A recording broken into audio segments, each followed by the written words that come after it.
Hello बच्चों, कैसे हैं आप लोग। Welcome back to my YouTube channel Gautam physics classes. ठीक है, आज हम डायमेंशंस के बचे हुए दोनों यूज देखेंगे, जिसमें यूज नंबर 2 यूजुअली स्कूल में आता है, रूल नंबर 2 नॉर्मली स्कूल में आता है, और रूल नंबर 3 बहुत इंपॉर्टेंट है। मैं लास्ट क्लास से आपको बोलता आ रहा हूं कि रूल नंबर 3 बहुत इंपॉर्टेंट है। सबसे पहले शुरू करते हैं लास्ट क्लास के होमवर्क से। मैंने आपको होमवर्क दिया था, कन्वर्ट 1 जूल इनटू अर्ग। आपने चेंज किया होगा 1 जूल इज इक्वल टू 10⁻7 अर्ग। अगर आपका आंसर आया है तो बहुत अच्छा, आपको वो रूल समझ में आ गया है। और अगर आपका आंसर नहीं आया है तो बेटा जी मेरा बनाया हुआ सॉल्यूशन ज़रूर देखें, आपको समझ में आ जाएगा कि आपने गलती कहाँ करी है। ठीक है, शुरू करते हैं आज का use number 2। Basically school based rule है। इसमें जितने भी सवाल पूछे जाते हैं नॉर्मली स्कूलों में पूछे जाते हैं, आपके स्कूल एग्जाम्स में आपके में आना चाहिए ऐसे। तो यूज नंबर 2 है बेटा जी, 2 है to check the dimensional correctness of the formula. फिर सुनेंगे, to check the dimensional correctness of the formula. Dimensional correctness of the formula of the equation यानी to check the dimensional correctness of the equation. जरा देख लें जरा इसको, to check the dimensional correctness of the equation. देखते हैं इसको, पहले इसको देखते हैं। करेक्टनेस ऑफ द इक्वेशन क्या कहता है? ये रूल भी बेस्ड है प्रिंसिपल ऑफ होमोजेनिटी पे, यानी इस रूल में भी जो मेन है वो है प्रिंसिपल ऑफ होमोजेनिटी। ये मैंने आपको लास्ट क्लास में बहुत बेहतरीन तरीके से डिस्कस किया है। मैं उस क्लास का लिंक डिस्क्रिप्शन में ज़रूर डाल दूंगा, आप देखिएगा, आपको समझ में आ जाएगा। क्या कहता है principle of homogeneity? Principle of homogeneity यानी it is based on principle of homogeneity. क्या कहता है प्रिंसिपल ऑफ होमोजेनिटी बेटा जी? ये कहता है प्रिंसिपल ऑफ होमोजेनिटी कहता है कि अगर लेफ्ट हैंड साइड और राइट हैंड साइड में is equal to sign use किया है आपने, तो इसका मतलब लेफ्ट हैंड साइड का जितना भी डायमेंशनल पावर होगा वही राइट हैंड साइड का भी होगा। हमने एक एग्जांपल भी किया था, काइनेटिक एनर्जी का फॉर्मूला होता है हाफ mv² और वर्क का फॉर्मूला होता है फोर्स इनटू डिस्प्लेसमेंट, और हाफ mv² और फोर्स इनटू डिस्प्लेसमेंट का यूनिट सेम था, आपने चेक किया था, मास का kg मीटर पर सेकेंड का whole square is equal to force का kg metre per second square. ठीक है, force mass into acceleration into displacement का मीटर, और दोनों साइड देखिए बेटा जी kg metre square per second square is equal to kg metre square per second square. और इसका मतलब m1 L2 T-2 is equal to m1 L2 T-2। जिनको प्रिंसिपल ऑफ होमोजेनिटी में कोई डाउट था, दोबारा से मैंने इसको करके बता दिया। तो बेटा जी दिस फॉर्मूला लिखेंगे, this formula is based on principle of homogeneity, और इसी से हम इसका यूज देखते हैं। यहां हम एक ड्रॉबैक भी समझेंगे, ये भी आपको यहां जरूर समझना चाहिए और लिखना चाहिए। थोड़ी देर में उस ड्रॉबैक को देखते हैं, यही इसका ड्रॉबैक भी है। बेटा जी आइए पहले देखते हैं क्या है प्रिंसिपल ऑफ होमोजेनिटी से ये फॉर्मूला। आप सबको पता होगा S is equal to UT plus half AT²। आप सबको पता होगा, 9th क्लास में पढ़ा है आपने, S equal to UT plus half AT²। ठीक है, अगर ये फॉर्मूला सही है तो ये LHS इज इक्वल टू होना चाहिए RHS, यानी LHS का डायमेंशनल फार्मूला होना चाहिए RHS का डायमेंशनल फार्मूला। यही ये प्रूव करके देता है। जरा देखते हैं इसको। S यूनिट क्या होगा? S का मीटर, L1 T0 मीटर का वही होगा, U इंटू टी। U कितना होगा बेटा जी? UT। U कितना होगा जरा बताएं? यू होगा मीटर पर सेकेंड, बहुत बढ़िया, लेंथ और इनटू टाइम, यानी लेंथ 1 और time -1 into time 1 plus half एक डायमेंशनलेस कांस्टेंट है तो ये काउंट होगा नहीं। Acceleration metre per second square, यानी मीटर बोले तो लेंथ 1 और पर second square t-2 into T square, तो ये हो गया टी स्क्वायर। अगर आप ध्यान से देखें तो इधर आया L1 और इधर आया L इंटू t-1 और +1 कैंसिल हो गया, तो ये हो गया L1 प्लस t-2 और t+2 कैंसिल हो गया, तो हो गया L।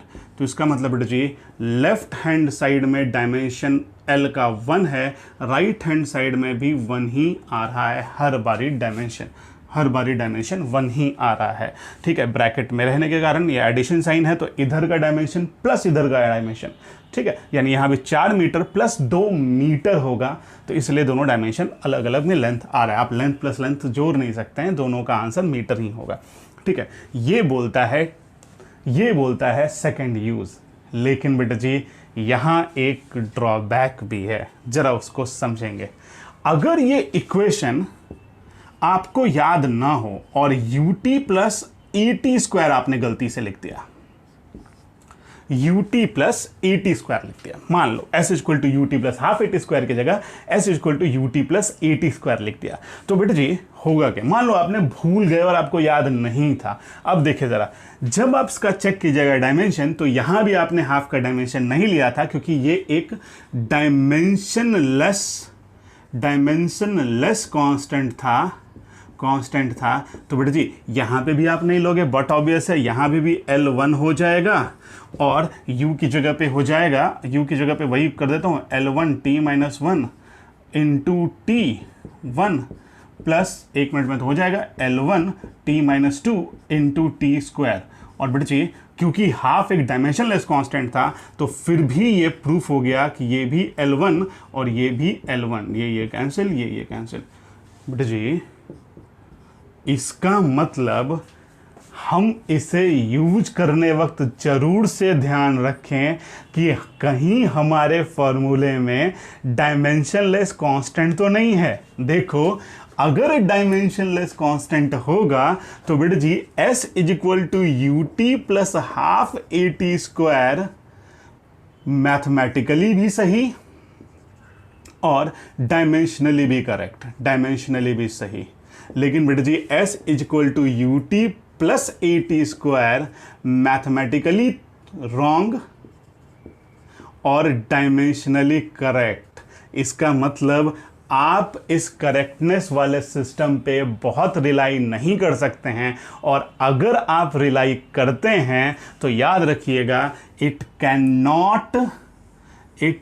Not tell us anything about dimensionless constant. यहाँ इसका ये बहुत बड़ा ड्रॉबैक भी है। मतलब ये check the correctness of the equation आपने तो किया, s equal to ut plus half AT square भी उसके हिसाब से सही है और s equal to ut plus AT square भी सही है। इसका मतलब यहाँ हमें सोचना पड़ेगा कि डायमेंशनलेस कांस्टेंट यहाँ काउंट नहीं होते हैं। ये इसका सबसे बड़ा ड्रॉबैक है जिसको हमें समझ के चलना पड़ेगा। तो लिख लें बेटा जी, लिख लें, एग्जाम्पल समझ लिया, लिख लें इट कैन नॉट, यानी डायमेंशनल फॉर्मूला यानी dimensional analysis can not tell anything about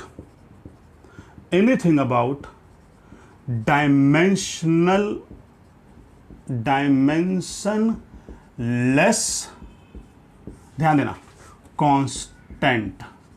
जितने भी डायमेंशनलेस कांस्टेंट वाले फॉर्मूले हैं, ऐसे फॉर्मूले में ये नहीं लगेगा। एग्जाम्पल जैसे यहाँ v square equal to U square plus 2as, ये भी फॉर्मूला पता है, ये मैथमेटिकली भी सही हो जाएगा और डायमेंशनली भी सही हो जाएगा। लेकिन वही v square equal to U square plus as अगर गलती से आपने लिख दिया तो ये डायमेंशनली करेक्ट हो जाएगा और मैथमेटिकली ये रॉन्ग है, इससे आपका कोई न्यूमेरिकल नहीं सॉल्व होगा। तो इसीलिए ध्यान रखिए कि डायमेंशनलेस कांस्टेंट वाले फॉर्मूले पे इसको चेक करने वक्त इस चीज़ को आप स्कूल में ज़रूर लिख दीजिएगा कि डायमेंशनलेस कांस्टेंट को ये काउंट नहीं कर पाता है, यानी इसके साथ आप ज़रूर से इस बात को ऐड कर दीजिएगा कि यहाँ एक फेलर है। बेटा जी ये एक्सपोनेंशियल डायमेंशनलेस है, एक्सपोनेंशियल भी डायमेंशनलेस है, ये एक्सपोनेंशियल लॉगरिदमिक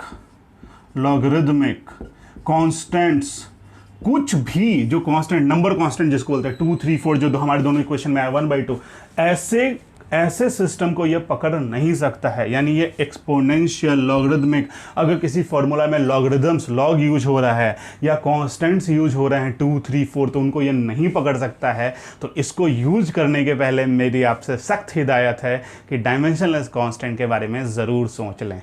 चलिए बेटे जी शुरू करते हैं यूज नंबर 3, जो सबसे ज़्यादा मुझे ज़रूरत लगती है। यहाँ हम सवाल करेंगे, 2 सवाल प्रीवियस जेई के ही हैं और 1 सवाल आपके प्रैक्टिस के लिए मैं छोटा रखूँगा और फिर 2 प्रीवियस जेई के ही सवाल हैं। समझ सकते हैं यह यूज कितना इंपॉर्टेंट है जेई और नीट पॉइंट ऑफ व्यू से। देखते हैं सेकेंड यूज।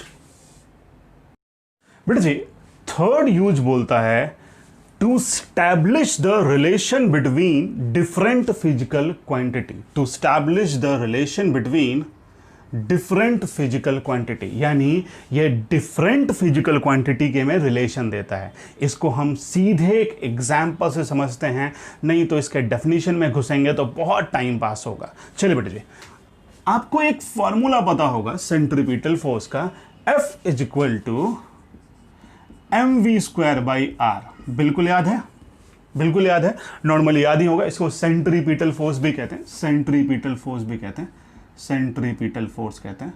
ठीक है, अब जरा ध्यान से देखते हैं, इसको सेंट्रीपिटल फोर्स कहते हैं।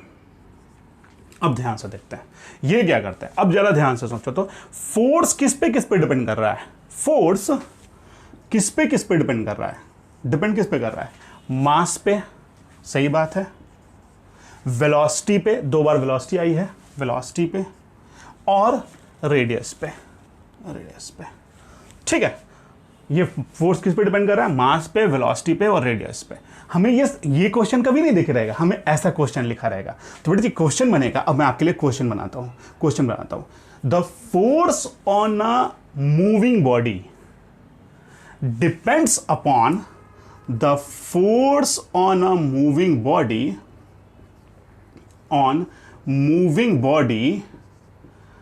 depends upon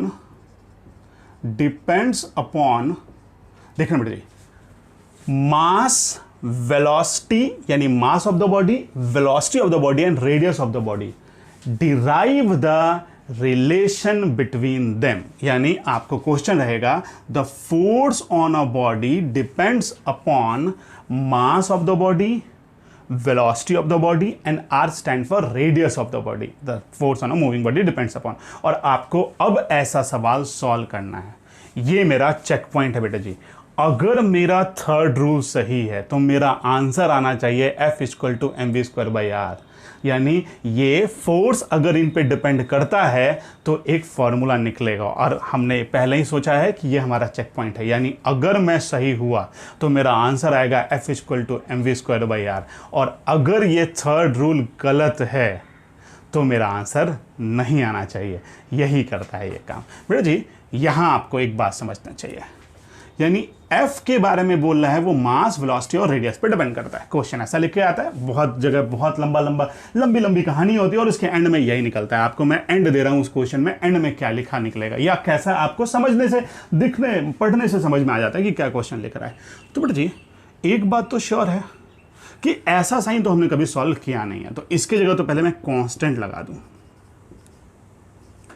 ठीक है, ऐसा ये तो प्रोपोर्शनल था, हम इक्वल टू साइन सॉल्व कर सकते हैं। और होमोजेनिटी यानी एक बात और, लेफ्ट हैंड साइड का पावर और राइट हैंड साइड का पावर डिफरेंट फिजिकल क्वांटिटी का सेम होगा। मतलब डिफरेंट फिजिकल क्वांटिटी में लेफ्ट हैंड साइड में जो चीज़ें होंगी वही राइट हैंड साइड में होगी, अगर ये क्वेश्चन वाला सही बता रहा है तो। ठीक है, इसका मतलब फोर्स, ये के वो है जो डायमेंशनलेस कांस्टेंट वाला हमसे मिस हो जाता है। मान लो यहां पे ऐसा रहता है 2mv²/r या 3mv²/r, तो हमने वो गलती के लिए कह दिया कि भैया हम वो 2 और 3 तो नहीं निकाल सकते हैं, तो इसीलिए हम के उस कांस्टेंट को मानते हैं जो हमसे मिस होने वाला है, या लॉग वाला सिस्टम या एक्सपोनेंशियल वाला सिस्टम जो हमसे मिस होने वाला है। बिल्कुल सही।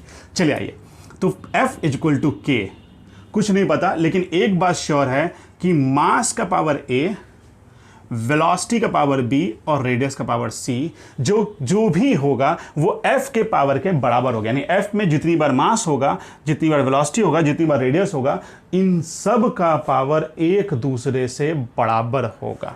ठीक है, जरा ध्यान देते हैं। ये क्यों एग्जामिनर को बहुत पसंद है, ये वाला क्यों नीट जेई ने बहुत साल इसको दिया है?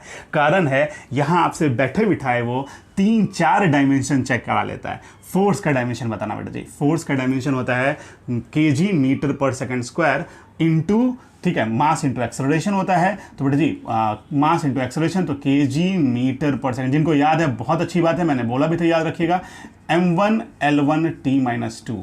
ठीक है, मास का डायमेंशन होगा m1 L0 T0। 3 तो लिखने की आदत बनाइए। वेलोसिटी का होगा बेटा जी L1 T-1, m0 भी, m0 आगे लिख दीजिएगा। ठीक है, और रेडियस इज अ लेंथ, तो रेडियस लेंथ है और रेडियस का डायमेंशन होगा बेटा जी m0 L1 T0। मैंने 3 लिख दिया, यहाँ पे छूट गया था तो 3 लिख दिया। क्लियर है? इसी कारण वो बंदा आपसे ये सवाल सबसे ज़्यादा देने की कोशिश करता है एग्जामिनर, क्योंकि आपको ये सब याद रहना चाहिए। आइए देखते हैं, अब कुछ भी हो जाए, फोर्स का dimension formula m1 L1 T-2 = K into m का dimensional formula m1 L0 T0 to the power A into V m0 L1 T-1 to the power B। ठीक है, इंटू R, कितना बेटा जी? R रेडियस का क्या है, m0 L1 T0 to the power C। बिल्कुल clear है। यानी इनका आपने इस पे पावर लगा दिया था BC, इन सब की वैल्यू पता नहीं, लेकिन एक बात फॉर श्योर पता है कि लेफ्ट हैंड साइड में जितनी भी चीजें हैं उन सबको अगर यहाँ राइट हैंड साइड वाले फिजिकल क्वांटिटी मल्टीप्लाई करके वही आंसर हमें देंगे। क्लियर है? यही बात हमें पता है, बस अब कुछ नहीं करना बेटा जी। लेफ्ट हैंड में मास पे पावर कितना है? 1 है। राइट हैंड में मास पे पावर किस किस इक्वेशन में है और कितना है? 1a। ठीक है, तो मैं लिख सकता हूं, जरा ध्यान से देख, सारे का पावर इक्वेट कर देते हैं। तो मास का पावर लेफ्ट हैंड में 1 है, तो मास का पावर 1 ले लिया। चाहो तो तुम एक स्टेप और लिख सकते हो, m पे पावर 1a, और ऐसा मास का पावर 1 ले लिया, बेस सेम है, पावर को इक्वेट कर रहे हैं, यानी equating power of same base. जिनका भी बेस सेम है उनके पावर को हम इक्वेट कर रहे हैं। अगर नहीं समझा हो तो आप समझ जाएगा। तो मास पे पावर यहां कितना है? 1 = अच्छा, ये तो कांस्टेंट है, इस पे कुछ नहीं है। यहां पे पावर कितना है? m पे फिर से पावर कितना है? 1 × a। ठीक है, बेस सेम में मल्टीप्लाई होगा, 1a मल्टीप्लीकेशन होगा, प्लस, जरा ध्यान से देख, यहां ध्यान से देख, और किसी में है, यहां ध्यान से देख, यहां किसी में और है, किसी सिस्टम में और भी किसी सिस्टम में है, देख तो बेटा जी नहीं, तो यानी +0 b वाले टर्म में 0 × b 0 और 0 × c 0 +0 = इक्वेशन 1। क्लियर है? सिमिलरली आजा लेंथ पे LHS में पावर 1, आजा यहाँ देख, लेंथ पे RHS में पहला 0 × a 0 प्लस दूसरा 1 × b 1b plus 1 × c 1c। बिल्कुल ध्यान से बेटा जी, बिल्कुल ध्यान से। अच्छा, थर्ड देखते हैं, -2 टाइम पे, इधर 0a 0 -b -1b to be exact, -1b -1b एक ही बात थी, 0c 0 इक्वेशन 3। ये दूसरा पॉइंट है जो एग्जामिनर को यहाँ बहुत पसंद है, क्योंकि यहाँ अब आपसे एग्जामिनर इसका सॉल्यूशन ढूंढता है। और मेरे टीचर ने मुझे कहा था कि या तो इसको साइमल्टेनियस से बना लो या सब्स्टिट्यूशन से बना लो।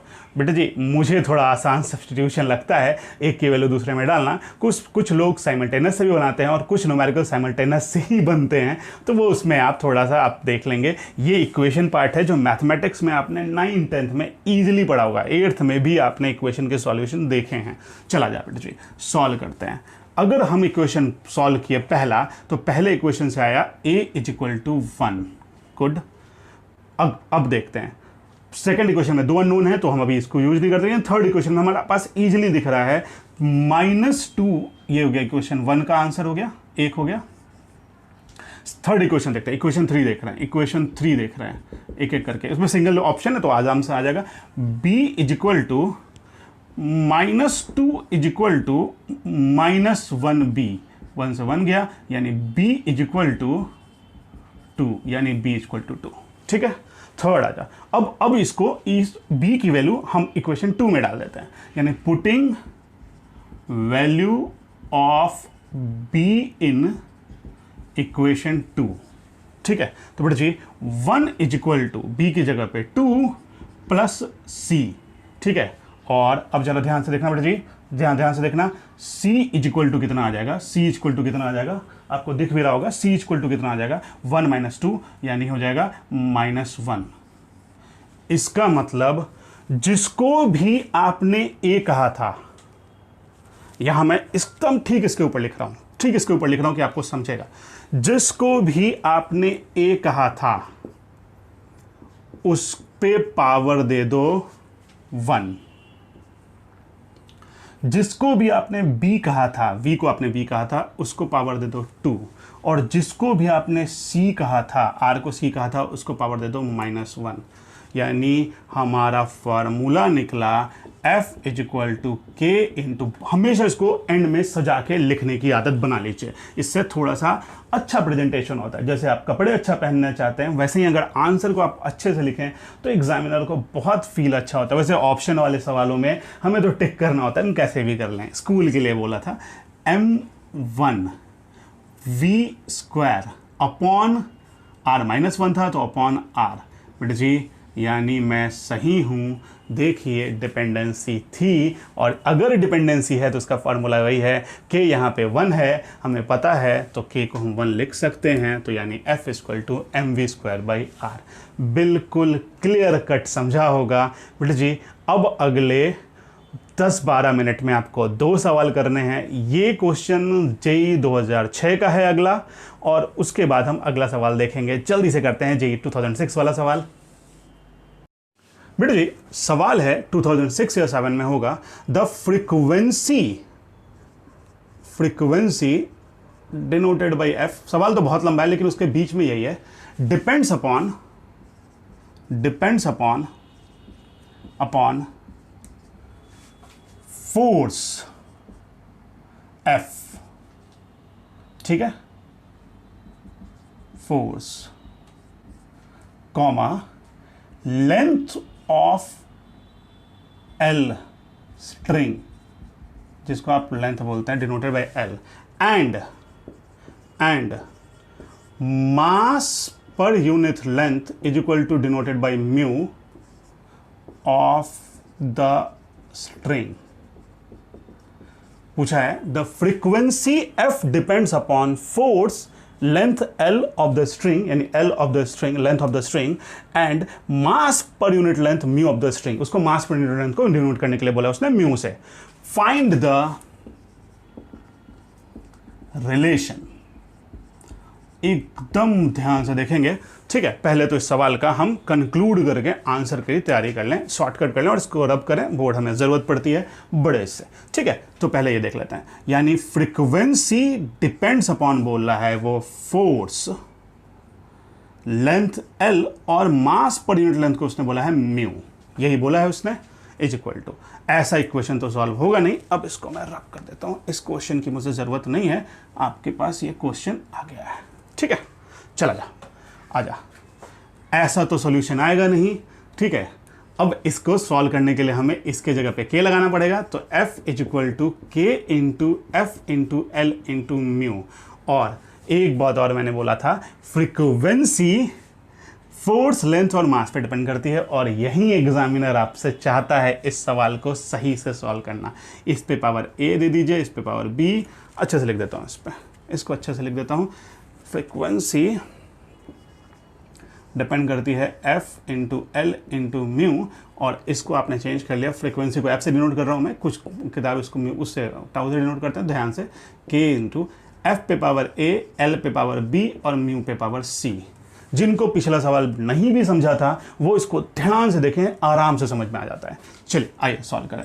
अब एग्जामिनर चाहता है कि आप इस सब के फॉर्मूले याद रखें, तभी सवाल बन पाएगा। फ्रीक्वेंसी का यूनिट होता है 1 अपॉन टाइम पीरियड होता है, और 1 अपॉन टाइम पीरियड का हो गया मतलब ये m0 L0 और t पे पावर -1। बहुत बढ़िया। फोर्स याद ही है अब तो, m1 L1 t -2, ये इतनी बार आता है कि हम याद ही रहता है। लेंथ m0 L1 t0, आदत बना बेटे जी, पता है बहुत सारी किताब खाली L1 लिख देती है, m0 t0 नहीं लिखती है। गलत नहीं है लेकिन बहुत मज़ेदार भी नहीं है, मुझे नहीं लगता बहुत मज़ेदार वो। म्यू मास पर यूनिट लेंथ लिखा है उसने स्पेशली हमें, तो मास की जगह हो जाएगा m1 और लेंथ की जगह हो जाएगा L-1 और T0 हो जाएगा। ठीक है, आपकी मर्जी, आप दो ही लिख सकते हैं, मुझे ऐसा कोई आपसे प्रॉब्लम नहीं है, लेकिन मैं तीनों ही लिखूंगा। चला जा देख अब सवाल को। अब इसका सॉल्यूशन देखना शुरू कर। कुछ भी हो जाए, जो फ्रीक्वेंसी यानी m0 L0 t-1 is equal to k, constant वो वाला जो हम नहीं निकाल सकते हैं, log constants, number constants, exponential, वो वाला जो गलती हमसे हो जाती हम नहीं निकाल सकते, डायमेंशनलेस कांस्टेंट, उनके लिए लिखा है। Force m1 L1 t-2 to the power a, length m0 L1 t0 to the power b into mu m1 L-1 t0 to the power c। बिल्कुल सही, इतना वो एग्जामिनर आपसे चाहता है। अब इसके अलावा वो सिर्फ इक्वेटिंग द पावर, फिर से करते हैं, equating power of physical quantity in LHS and RHS। ठीक है, देखते हैं। m पे LHS में 0 इज इक्वल टू 1a, बहुत बढ़िया, 0b यानी 0 प्लस 1c, इक्वेशन 1, यानी 1a plus 1c equal to, ये हो गया हमारा इक्वेशन 1। ये 0 तो कुछ नहीं है, 1a plus 1c equal to 0। अगला लेंथ को कंपेयर कर लेते हैं, 0 इज इक्वल टू, अच्छा 1a प्लस 1b, बहुत बढ़िया, प्लस -1c, इक्वेशन 2। बिल्कुल सही है, 1a plus 1b minus equation c equal to equation 2। यहाँ 3 है बेटा जी, ठीक है। आजा third -1 is equal to -2a, बढ़िया, प्लस 0b, कुछ भी नहीं है तो 0 ही रह गया वो, प्लस अगला कर लेते हैं 0c, ये भी 0 रह गया, यानी हो गया इक्वेशन 3। अब आप इसको साइमल्टेनियस सॉल्व करेंगे और आंसर निकालेंगे। आंसर यहाँ ध्यान से देख, मैं एक स्टार्ट लेता हूँ, a इज इक्वल टू, ये माइनस माइनस कैंसिल, तो 1/2, ये इक्वेशन हमारा a के लिए काम आ गया, और इससे हम c निकाल सकते हैं बहुत आसानी से। इक्वेशन 1 में इस वैल्यू को लिख देते हैं, पुटिंग इन इक्वेशन 1, इक्वेशन 1 में डाल देते हैं, तो 0 is equal to 1/2 plus c, यानी c इक्वल टू -1/2, ये हो गया दूसरा। अब a और c की वैल्यू यहाँ डाल दीजिए और b की वैल्यू निकाल लीजिए। तो मैं लिख देता हूँ इन इक्वेशन 2, पुटिंग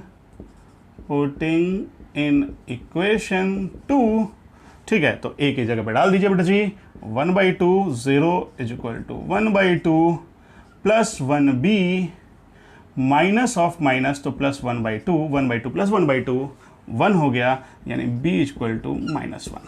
ठीक है, यानी a equal to 1/2, b equal to -1 और c इक्वल टू -1/2, यानी ये हमारा आंसर आएगा। साइमल्टेनियस सॉल्व करने में बिल्कुल ध्यान दें, अगर थोड़ी भी गलती हो जाती है तो हम फंस जाते हैं। अब हम आंसर लिखते हैं यहाँ पे, जिसको भी हमने देखना, आंसर को देखो दिखाता हूँ मैं आपको, जिसको भी हमने क्या लिख दें, a माना था, उसकी जगह पे हम लिख दें 1/2, a टू द पावर 1/2, यानी फोर्स टू द पावर 1/2, बहुत बढ़िया। जिसको भी हमने b माना था उस पे पावर -1, लेंथ पे पावर -1, और जिसको भी हमने c माना था उस पे पावर -1/2, यानी म्यू पे पावर -1/2। अब इसको थोड़ा हम सजा लेते हैं अपने हिसाब से, ये लिख लिया हमने, और इसको सजा लेते हैं और फार्मूला बना लेते हैं। सजाना अच्छा लगता है और वो थोड़ा सा रिप्रेजेंटेटिव होता है। L 1/2 और -1/2 और L पे -1, तो इसका मतलब है 1/L इंटू F 1/2 होता है रूट, और -1/2 भी रूट होता है, F बाई म्यू होगा ये इसका फार्मूला, ये हो गया इसका आंसर। ठीक है, देख लें ध्यान से। K की वैल्यू हमें पता होती है, एक्सपेरिमेंटली हमने निकाला हुआ है, वो होती है 1/2। तो आप अगर लिखें तो भी ठीक है, नहीं लिखें तो भी ठीक है। वैसे मुझे फाइनल आंसर इसका पता है फार्मूले का, K 1/2 होता है, तो 1/2 into L into F by mu होता है। लेकिन बेटा जी यहाँ तक भी आपको 10 आउट ऑफ 10 मार्क्स हैं, और यहाँ तक भी आपने लिखा तो आपको स्मार्ट भी समझेंगे लोग। ठीक है, चलिए अगला सवाल करते हैं, JEE एडवांस 2014 वाला सवाल। ठीक है बेटा जी, घबराने की ज़रूरत नहीं है, सिर्फ नाम बड़े हैं। अगर आपकी प्रैक्टिस और बेसिक ठीक है तो बहुत ज़्यादा फ़र्क नहीं पड़ता है इन टॉपिक्स में। यहाँ सिर्फ प्रैक्टिस की ज़रूरत है, बहुत ब्रेन गेम नहीं है इसमें, तो घबराइए नहीं। देखते हैं सवाल को। ठीक है, JEE एडवांस 2014 वाला सवाल। आइए बेटा देखते हैं, 2014 एडवांस का सवाल है, आप पेपर में चेक कर लेंगे। सवाल बहुत लंबा है इसलिए मैंने शॉर्टन कर दिया है। द इंजीनियर फाइंड वो फॉग वर्ग, बहुत सारी चीज़ें लिखी है, और एंड में उसने जो लिखा है वो मैं बता देता हूँ। The distance d depends upon rho, density rho, frequency f and s, जिसको कहता है इंटेंसिटी, इसको बोला है उसने इंटेंसिटी s। ठीक है, और find the power of intensity, find the power of intensity. तो वो चाहता क्या है एग्जामिनर आपसे, कुल मिला के मैं बताता हूँ, वो आपसे चाहता है आपको रो का डायमेंशनल फार्मूला पता रहे, एफ का डायमेंशनल फार्मूला पता रहे, और इंटेंसिटी का पता रहे। हम यहाँ निकाल लेते हैं। पहला डिस्टेंस, डिस्टेंस तो आसान है, m0l1, rho mass upon volume m1l-3 t0, frequency अभी जस्ट निकाला है m0l0 t-1। Intensity equal to होता है, ये एक नया मिला है हमें, इंटेंसिटी इक्वल टू होता है पावर अपॉन एरिया, और पावर होता है work per unit time, rate of change of work. ठीक है, ठीक है, और अपॉन एरिया, तो यह गया वर्क अपॉन टाइम, यानी L2 इंटू टी, और वर्क होता है आपने निकाला हुआ है m1l2 t-2 अपॉन t-1, तो ये L2 से -2 कैंसिल हो गया, और ये दोनों कैंसिल हो गए, और ये -2 और ये +1, ये ऊपर चला गया तो +1, तो -2 + 1 -1, यानी m1 t-1। इसके अलावा इसमें कुछ भी नहीं करना है। एक को a बोल दो, k इंटू a बोल दो, b बोल दो, और इसको c बोल दो, d। कुछ एकदम आसान है, मुझे भी पता आपको आता है, मैं सिर्फ आपको बता रहा था कि इस पेपर में, इस टॉपिक में बहुत आसानी से सवाल बनते हैं। अगर आपने थोड़ा सा प्रैक्टिस अच्छी रखी तो बहुत दिमाग लगाने की भी ज़रूरत नहीं होती है, प्रैक्टिस अच्छी रहनी चाहिए। m0l0 t-1 मेरे हिसाब से बहुत आसानी से सवाल इसमें पकड़े जाते हैं, into m1 t-1 into c। हो गया, कुछ नहीं करना। Equating powers of physical quantity in LHS and RHS कर लेते हैं और तुरंत से सॉल्व कर लेते हैं। 0 इक्वल टू 1a प्लस 0, बहुत बढ़िया, और +1c, इक्वेशन 1। अगला 1 इक्वल टू -3a, लेंथ को कंपेयर कर रहा हूँ, 0b और 0c, 0b और 0c, तो कुछ भी नहीं बचा, ये इक्वेशन 2। थर्ड देख लेता हूँ, 0 equal to a minus b, 0 है, और -c, इक्वेशन 3। उसने s का पावर पूछा है, find the power of s। ठीक है, जल्दी से निकाल ले, बन जाएगा सवाल आसानी से। b यहाँ से पहले इक्वेशन से निकाल लेते हैं, यहाँ से तो a निकल सकता है हमारा, और a निकाल लेते हैं इक्वेशन 2 से, बाई इक्वेशन 2 a निकाल लेते हैं। a इक्वल टू हो जाएगा, ये इधर गया, -1/3। बहुत बढ़िया। b देखते हैं, अब b देखते हैं। अब इसमें हम c में डाल देते हैं a की वैल्यू को, यानी इक्वेशन 1 में, पुटिंग इन इक्वेशन 1 में पुट कर देते हैं। तो a की वैल्यू हो गया -1/3 प्लस c इक्वल टू 0, यानी c इक्वल टू 1/3। हमें यही निकालना था, c पे पावर, वैसे चाहो तो b भी निकाल सकते हो। अब -b -1/3 इक्वल टू 0, तो ये हो गया -b इक्वल टू 1/3, यानी b इक्वल टू -1/3। हमें निकालना था c, और c इक्वल टू आ गया, s पे पावर है 1/3, क्योंकि c पे हमने s को c माना था और c की वैल्यू आ गया 1/3। तो हमारा सिंपल आंसर हो गया, मेरा आंसर है the power of s, the power of intensity, the power of intensity is c equal to 1/3। हमें यही पूछा था और हमने ये आंसर कर दिया है। कहीं हमारा कुछ नया नहीं था इसमें कि हम नहीं कर सकते थे। ये है JEE एडवांस 2014 का सवाल। बेटा जी, इस टॉपिक में हमें सवाल करने की ज़रूरत है, बहुत लॉजिक नहीं लगाना है, कुछ डायमेंशन फार्मूले याद होने चाहिए और ये टॉपिक हो जाता है। नेक्स्ट क्लास में हम करेंगे एरर्स।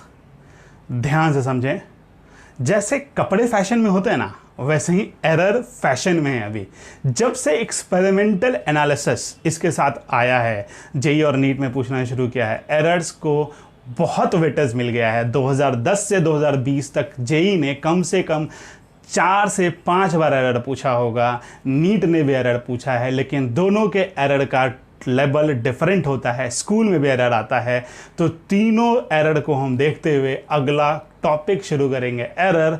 चैनल आपको वीडियो अच्छे लग रहे हैं तो चैनल सब्सक्राइब करते रहिए, मैं ऐसे ही वीडियो डालता रहूँगा। ये सारा हुआ डायमेंशन एनालिसिस ख़त्म आपके स्कूल लेवल पे और जेई लेवल पे, सब पे आप लोग बहुत अच्छे कमेंट्स करते हैं, बहुत टाइम देते हैं मेरे वीडियोज़ को। मैं भी कोशिश करता रहूँगा कि मैं अच्छे वीडियोज़ बनाता रहूँ। मिलता हूँ आपसे अगली क्लास में, तब तक के लिए बाय।